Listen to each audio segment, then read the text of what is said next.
Julien sursauta lorsque la porte de sa chambre s'ouvrit brutalement, révélant son père. Le visage rouge de colère, qui venait de le surprendre en train d'embrasser Antoine sur le lit.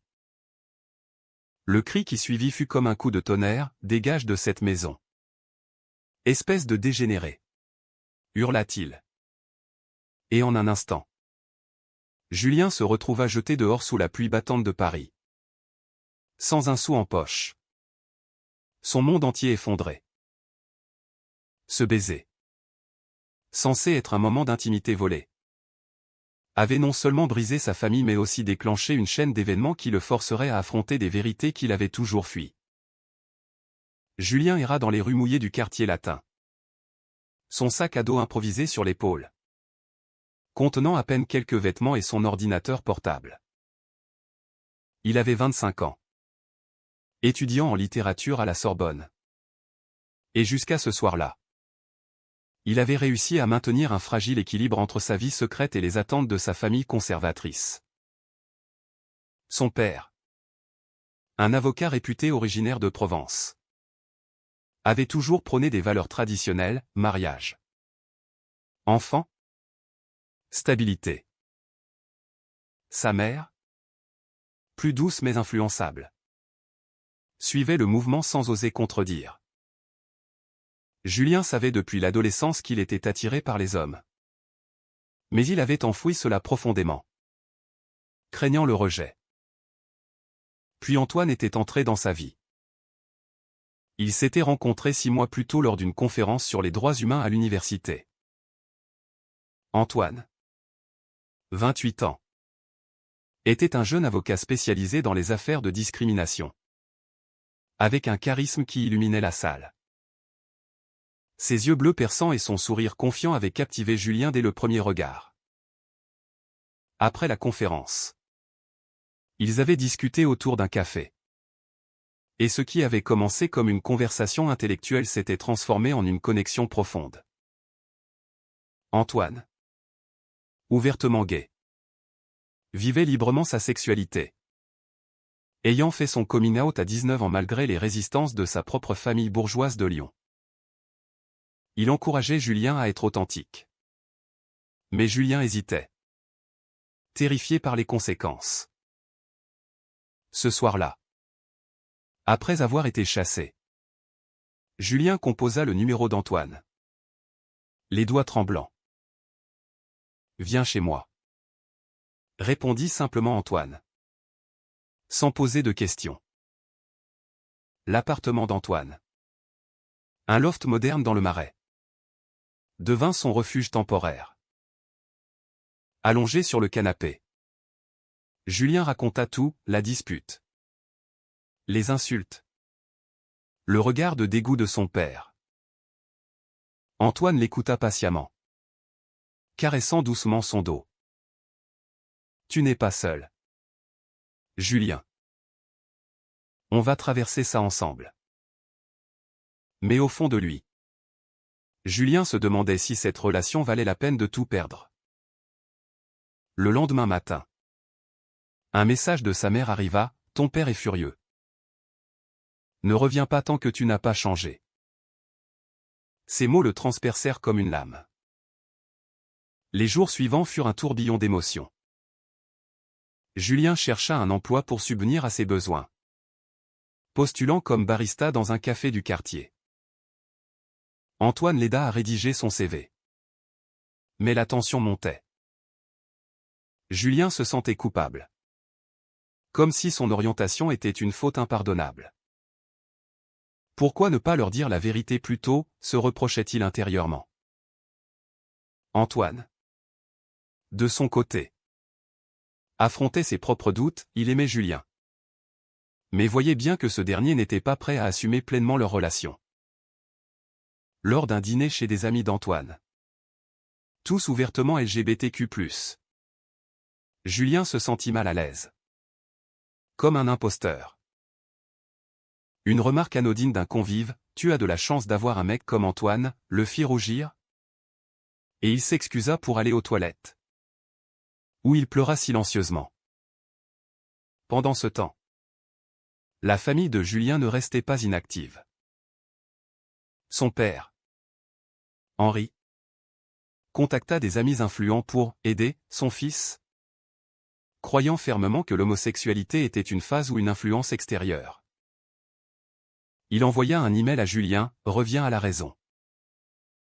J'ai pris rendez-vous avec un thérapeute. Julien lut ces mots avec un mélange de rage et de tristesse. Était-ce de l'amour déguisé ou du contrôle pur? Il refusa. Mais cela creusa un fossé plus profond. Sa sœur cadette, Marie, âgée de 20 ans, lui envoya un message secret, « Je t'aime quand même. » Grand frère. Papa est borné. Mais il finira par comprendre. Ces paroles furent un baume, mais insuffisant pour apaiser la tempête intérieure. Antoine, sentant la détresse de Julien, proposa une escapade à la campagne pour se changer les idées. Ils prirent le train pour la Normandie, où Antoine avait une petite maison de famille. Là, au milieu des champs verdoyants, ils parlèrent des heures. Julien confia ses peurs les plus profondes, la peur du rejet social, la crainte de ne jamais être accepté dans le monde professionnel conservateur de la littérature française. Antoine partagea ses propres batailles, le harcèlement à l'école, la rupture avec ses parents pendant 2 ans avant une réconciliation fragile. L'amour vrai demande des sacrifices, dit Antoine. Mais il en vaut la peine. Pour la première fois, Julien se sentit compris. Mais un appel de son père interrompit ce moment de paix, « Si tu continues comme ça, je coupe tout soutien financier pour tes études. » Julien raccrocha, les larmes aux yeux. Le choix était clair, sa relation ou sa sécurité.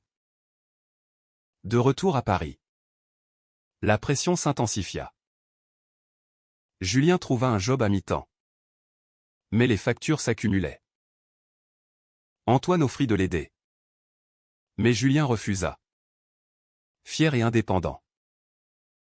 Cela créa une première fissure, Antoine se sentit rejeté. Comme si Julien avait honte de lui. Lors d'une dispute, Antoine lâcha, « Si tu ne peux pas m'assumer, peut-être qu'on devrait t'arrêter. » Julien paniqua, réalisant à quel point il tenait à lui. Ils se réconcilièrent. Mais le doute persistait.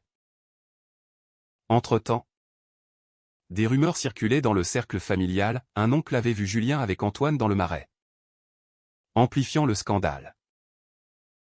Henri, furieux, décida d'intervenir plus drastiquement.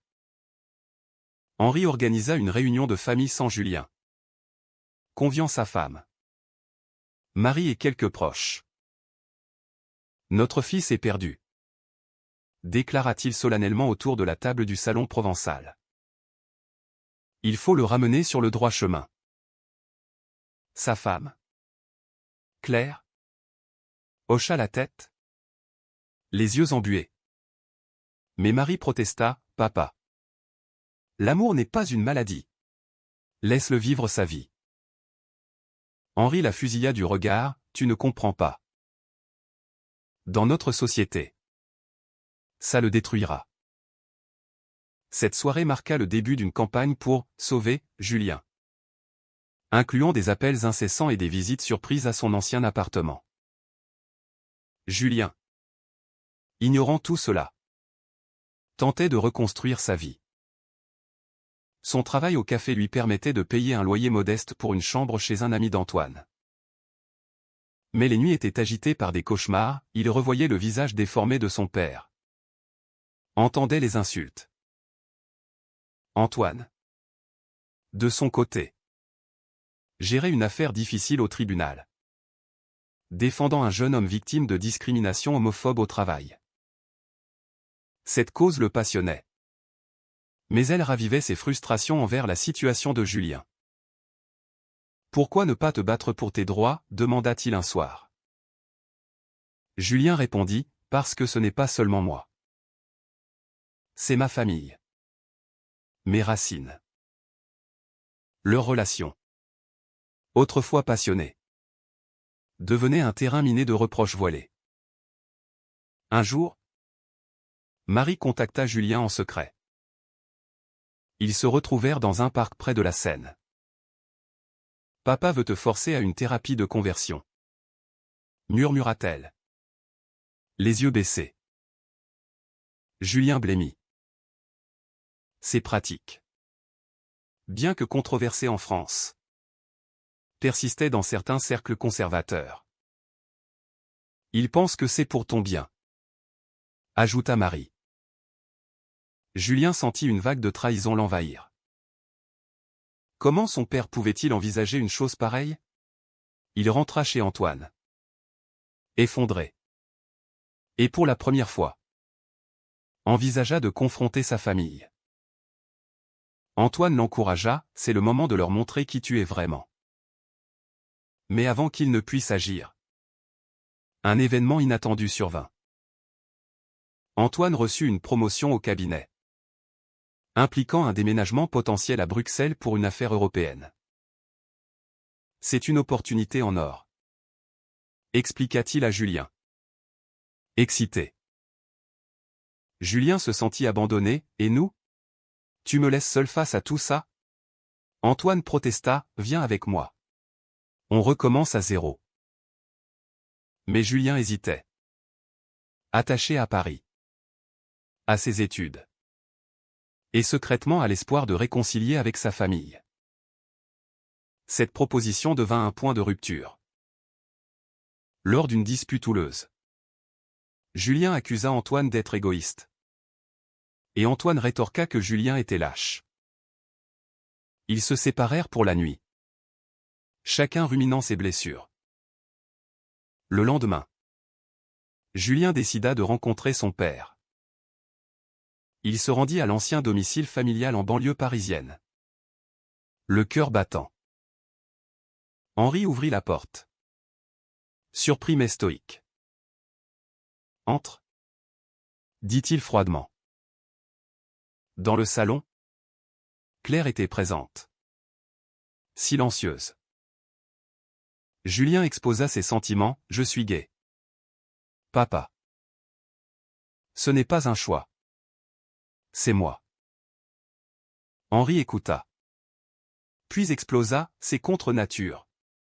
Pense à ta mère. À notre réputation. » Claire intervint timidement, « Henri.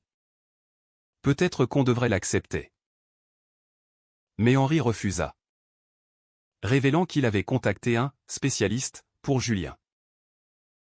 Dégoûté, Julien partit en claquant la porte, se sentant plus isolé que jamais. De retour au loft, il trouva Antoine en train de faire ses valises. « J'accepte l'offre à Bruxelles, » annonça-t-il. Julien sentit le sol se dérober. Était-ce une trahison? Antoine expliqua, « Je t'aime. Mais je ne peux pas attendre éternellement que tu te décides. » Julien, en larmes, le supplia de rester. Mais Antoine partit, laissant un vide immense. Seul, Julien affronta la réalité, il avait perdu sa famille et son amour par peur. Il se tourna vers Marie pour du soutien. Et ensemble, ils commencèrent à comploter pour changer la vie de leurs parents. Marie, plus progressiste grâce à ses amis universitaires, organisa une intervention. Elle invita des membres de la communauté LGBTQ+ à une soirée, prétextant une discussion sur les droits humains. Henri et Claire, curieux, acceptèrent. Là, ils entendirent des témoignages poignants, des parents qui avaient rejeté leurs enfants et le regrettaient. Des survivants de thérapie de conversion. Henri resta impassible. Mais Claire fut touchée. Plus tard, elle confia à Julien, « Je ne veux pas te perdre. » Ce fut un premier pas. Mais Henri persistait dans son entêtement. Pendant ce temps, Julien luttait contre la dépression. Sans Antoine, il se sentait vide. Il lui envoya des messages. Mais les réponses étaient distantes. Un soir, ivre de solitude, il commit une erreur, il contacta un ancien ami. Lucas, qui avait toujours eu un faible pour lui. Lucas, hétéro-curieux, l'invita chez lui. Rien ne se passa. Mais le lendemain, Lucas, par jalousie ou malveillance, posta une photo ambiguë sur les réseaux sociaux, taguant Julien. Cela atteignit le cercle familial, amplifiant le scandale. Henri, furieux, coupa définitivement les ponts financiers. Julien toucha le fond. Sans soutien, il abandonna temporairement ses études, travaillant double shift au café. Mais cette épreuve le força à réfléchir, était-il prêt à tout sacrifier pour être lui-même? Il contacta une association LGBTQ+, pour du counseling, où il rencontra d'autres dans sa situation. Ces rencontres l'éveillèrent à la force de la communauté. Des semaines passèrent. Et Julien commença à se reconstruire. L'association lui offrit un groupe de soutien, où il partagea son histoire. Entendre les autres ou des jeunes rejetés, des adultes en reconstruction lui donna du courage. Il reprit ses études à temps partiel, déterminé à ne pas laisser sa famille dicter sa vie. Marie devint son allié inconditionnel, l'aidant financièrement en secret. « Tu mérites d'être heureux », lui dit-elle souvent. Mais le destin réserva une surprise, Antoine revint à Paris pour une conférence. Julien, apprenant cela, décida de le confronter. Ils se retrouvèrent dans un bar du Marais. Antoine semblait fatigué, les yeux cernés. « Bruxelles n'est pas ce que j'espérais sans toi », avoua-t-il. Julien, ému, confia ses progrès, « J'ai commencé à m'accepter. Mais j'ai besoin de temps. » Ils passèrent la nuit à parler, ravivant la flamme. Pourtant, Antoine hésitait, « Je ne veux pas te forcer. » Julien promit de faire des efforts, et ils se réconcilièrent prudemment. Cette réunion coïncida avec une crise familiale. Claire, influencée par les témoignages, confronta Henri, « Si tu continues, tu perdras tes 2 enfants. » Henri, choqué, réfléchit pour la première fois. Il consulta un psychologue. Non pour Julien, mais pour lui-même. Les sessions révélèrent ses peurs profondes, la perte de contrôle, la crainte du jugement social dans son milieu conservateur. Lentement, il commença à questionner ses croyances. Julien, encouragé par Antoine, organisa une rencontre familiale avec un médiateur de l'association.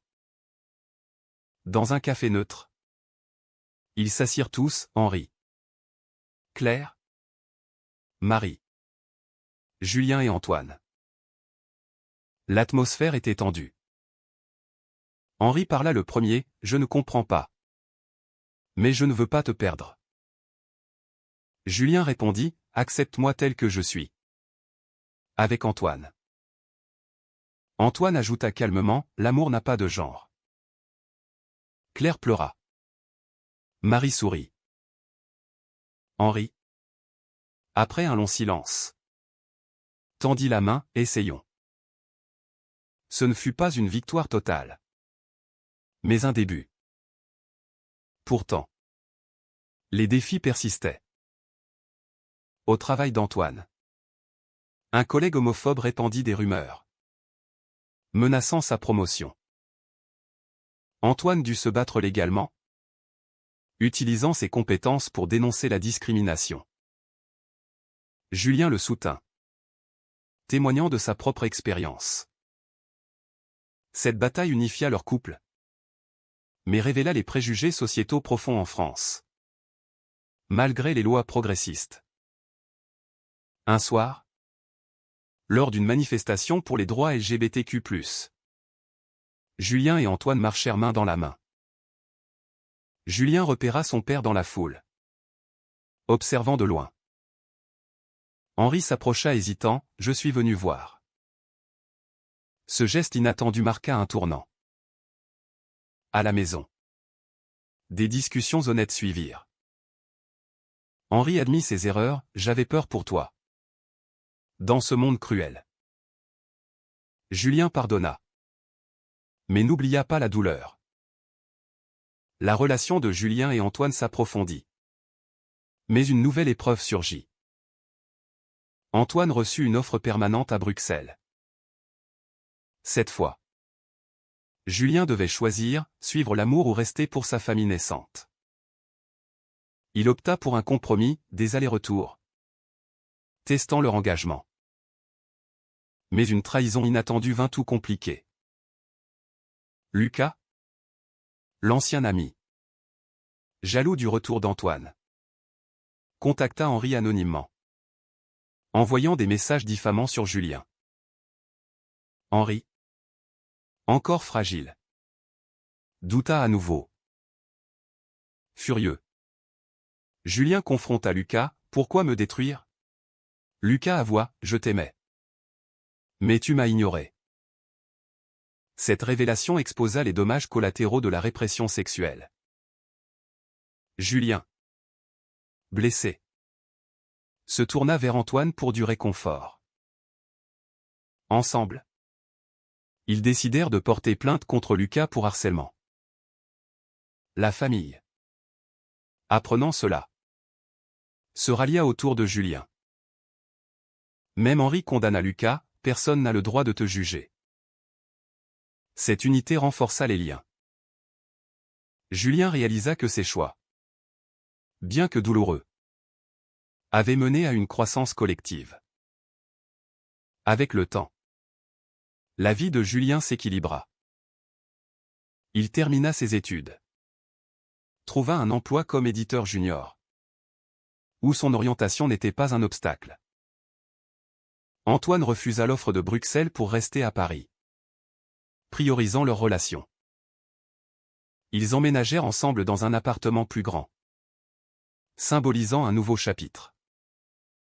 La famille évolua aussi. Henri, après des mois de thérapie, participa à des événements LGBTQ+, devenant un allié inattendu.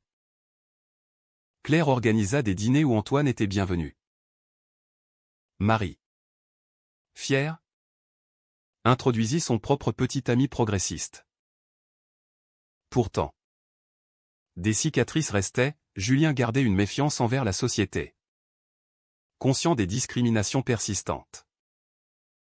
Un jour, lors d'une fête d'anniversaire, Henri prit Julien à part, « J'ai été un idiot. Pardonne-moi. » Julien répondit, « C'est du passé. Concentrons-nous sur l'avenir. » Cette réconciliation fut le point culminant d'une année de tourments. Mais la vie réservait une dernière épreuve. Antoine fut impliqué dans une affaire médiatisée contre un politicien conservateur prônant des lois anti-LGBTQ+. Les menaces affluèrent, emails anonymes, harcèlement en ligne. Julien craignit pour leur sécurité. Peut-être qu'on devrait se cacher, suggéra-t-il. Antoine refusa, « Non. On se bat. » Leur détermination fut testée lorsque leur appartement fut vandalisé. La police enquêta.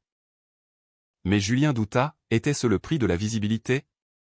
Soutenu par la communauté et la famille, ils persistèrent. L'affaire se termina par une victoire, le politicien fut condamné pour incitation à la haine. Antoine devint un héros local, mais épuisé. Julien, à ses côtés, réalisa le coup émotionnel, anxiété, Insomnie. Mais aussi une force nouvelle. À la fin. Julien réfléchit à son parcours, du rejet à l'acceptation. Des pertes au gain. Il avait payé cher amitié brisée. Confiance ébranlée mais gagné l'authenticité. Antoine et lui planifièrent un voyage en Provence. Chez la famille d'Antoine. Pour sceller leur union. Pourtant. Une question persistait dans l'esprit de Julien. Et il la posa un soir à Antoine, avons-nous raison de tout risquer pour l'amour? Ou est-ce une illusion qui nous détruit? Antoine sourit, c'est un risque. Mais sans lui. La vie n'est que survie. La société française. Avec ses avancées et ses retards. Continuait d'évoluer. Julien espérait que son histoire inspirerait d'autres. Mais savait que le combat n'était jamais fini. Était-il juste de prioriser l'amour personnel au détriment des liens familiaux traditionnels?